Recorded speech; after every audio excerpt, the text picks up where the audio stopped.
Hello everyone, good morning সকলকে। আজ নিয়ে এসেছি একটা ছোট্ট ভিডিও নিয়ে, আমার স্কুলের ভিডিও নিয়ে, বাচ্চাদের ভিডিও নিয়ে অ্যাকচুয়ালি।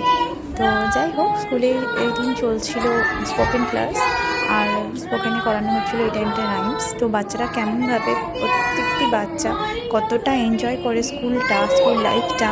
অনেক বাবা মার মধ্যেই ব্যাপারটা আছে যে এখন তো বাচ্চা ছোটো, স্কুলে দেবো না।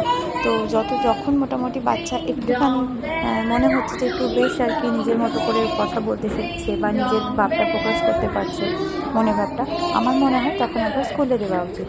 সেক্ষেত্রে কী হবে, মানে বাচ্চাদের সঙ্গে মিশতে শিখবে, একে অপরের সঙ্গে কথা যাদের বলতে অসুবিধা হয় তারা কথা বলার প্রবণতাটা বাড়বে, মনের ভাবটা প্রকাশ করতে পারবে, আর এরমভাবে লাইফটা এনজয় করতে পারবে। Thank you.